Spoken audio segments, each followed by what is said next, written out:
spoilers ahead. Some people think The Black Phone is a tight, efficient, engaging horror movie, and other people think it's a clumsy mess that drags its ambitions far beyond its own means. I don't think that second one's a compliment.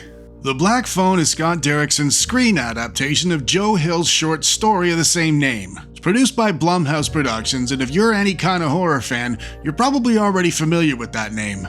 Basically, the Blumhouse model is to produce a movie on a tight budget while giving the director as much creative freedom as possible. And much like with A24, this kind of creative freedom means that you end up with a lot of hit or miss material. Now, the opposite approach is to totally control whatever's being produced so you can maintain a consistency. But then you end up with 3 years worth of the exact same movie with different actors wearing different costumes. Let's figure out if The Black Phone's a hit or a miss, shall we?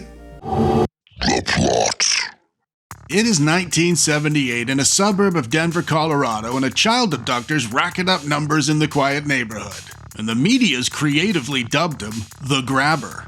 I'm pretty sure the name The Child Abductor would have been taken already. Abducting was a very popular pastime back then. Finney Blake and his sister Gwen, played by Mason Thames and Madeline McGraw respectively, live in the area with their 1970s dad, Terrence, played by Jeremy Davies. Finney keeps getting his ass handed to him at school, and despite his sister's best efforts to help, the only one keeping him safe is his classmate Robin, who's 4'9" and tough as fuck for an 11-year-old. The main plot kicks off when a local boy named Bruce gets grabbed by the grabber. Finney's sister Gwen has psychic dreams just like her late mother did, because this movie's based on a short story by Joe Hill, and Joe Hill's Stephen King's son. And Stephen King... You know what I'm getting at. So Gwen dreams about Bruce, and she sees him getting kidnapped by a man in a mask driving a black van. And for reasons best known to Joe Hill, the police consult with Gwen, but they don't seem to believe what she's saying, which makes consulting her in the first place even more confusing. And then a few days later, Finney's tough little friend Robin goes missing, and shortly thereafter, so does our lead character Finney, who decided it was a good idea to help a creepy stranger, despite the fact half of his classmates' shoes are probably still rolling around the back of the ominous black van. And when he wakes up, he's on a filthy mattress in a typically gross 1970s basement. And why were basements in the 1970s gross, you ask? Two things: wood paneling and stucco. Google it.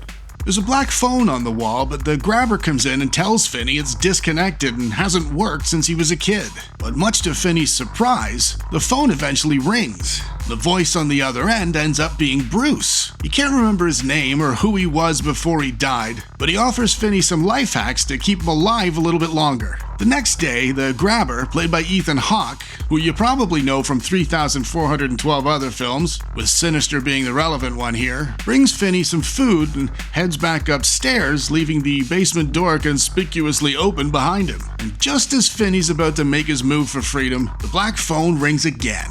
Only this time it's a boy called Billy. Billy explains the grabber's playing a little game with him as he's waiting upstairs in the kitchen to attack Finney with a belt if he tries to leave. So Billy suggests he uses a cord from the basement to get himself out of the basement window, but the bars break away and Finney ends up on his ass again. Back at home, Gwen's dreaming about Billy's abduction. She tries speaking to her dad about what's going on, but she has a lot of trouble connecting with him because his hair's like an Olympic skiing helmet and it's very distracting. As the police scour the neighborhood, they come across a man named Max, played by James Ransone, who was also in Sinister and was the only real reason to watch the second chapter of it. Max is visiting with his brother and he figures, based on his own frantic cocaine-fueled research, the grabber must live right around where they are. And he's right, because the grabber's his brother. And unbeknownst to Max, Finney's kicking it old school right below him in the basement. The grabber comes downstairs to toy with Finney again by asking him his name. And when Finney lies to him, the grabber lies back and tells him he was thinking about letting him go.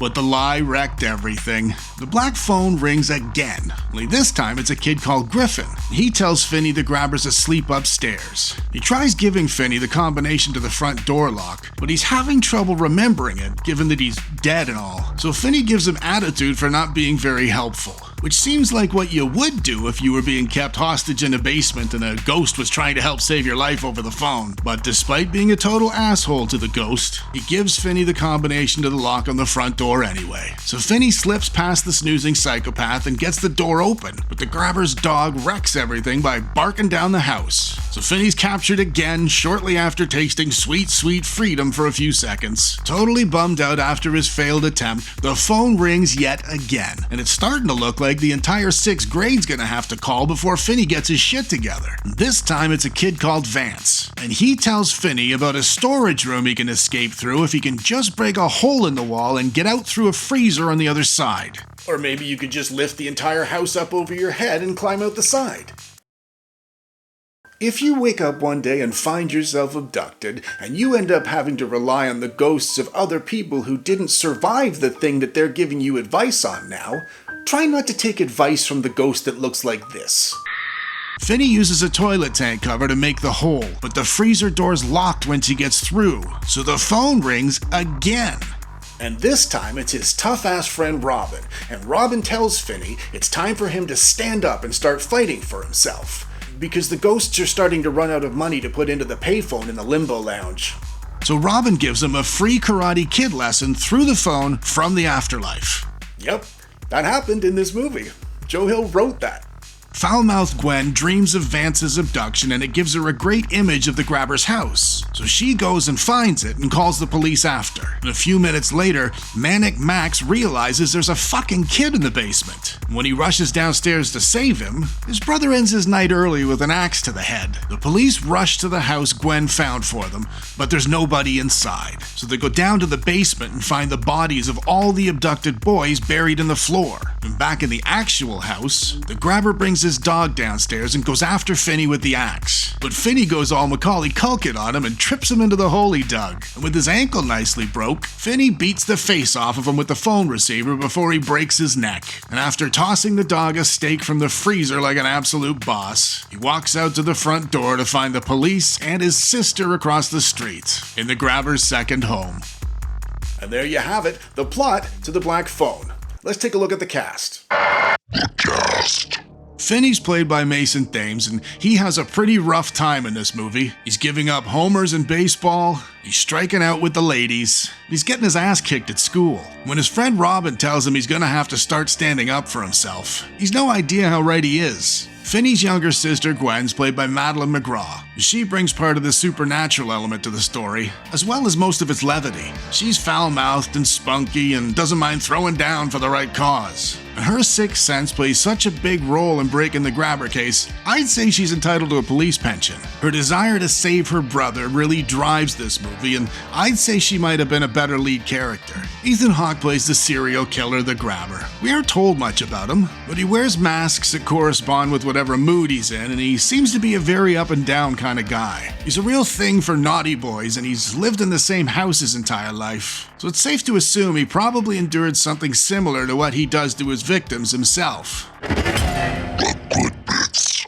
The atmosphere and the vintage aesthetic were very reminiscent of Sinister, which makes perfect sense given it's Scott Derrickson and C. Robert Cargill and James Ransone and Ethan Hawke again. It's grainy and orange and brown. There was so much brown in the 70s. That goes a long way towards making the setting believable. The acting in this movie was great across the board. Both child actors Mason and Madeline gave strong performances throughout and were very believable, which is no mean feat when you're starring in a horror movie as a kid. Ethan Hawke was his reliable self, and for a guy who was hesitant to step into the role of a villain, he sure managed to nail the creep factor in every scene he was in.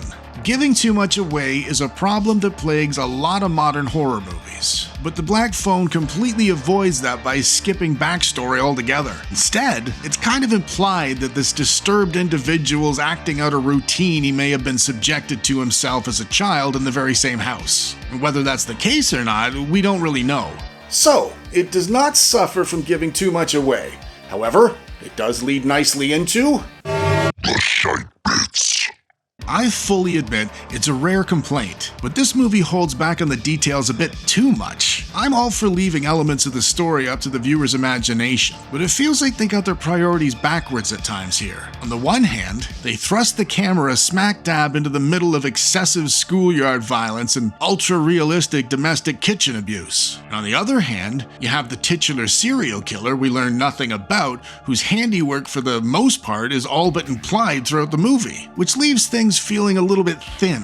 I suspect this is because the source material was also thin. Joe Hill's story is only about 30 pages long, so instead of putting the work into properly adapting the short story fully for the big screen, it seems like they spent their energy trying to stretch the 30 pages into a full screenplay instead. So, should you watch The Black Phone if you haven't seen it? Or should you just take 10 minutes to read the short story online somewhere for free? Speaking as a fan of horror, I found The Black Phone to be a bit underwhelming. If you go into it thinking sinister, which I did, you're going to end up disappointed. Now, I have read everything that Joe Hill has written, and he's a very talented writer. So what I suspect happened here is it just wasn't adapted properly to the big screen. Now, on the other hand, if you're a fan of thrillers, this is fast-paced and very well acted. And on that level, I would highly recommend it. Until next time, folks.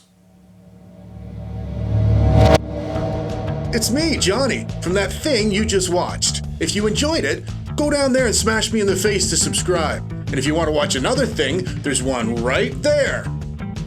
Do it!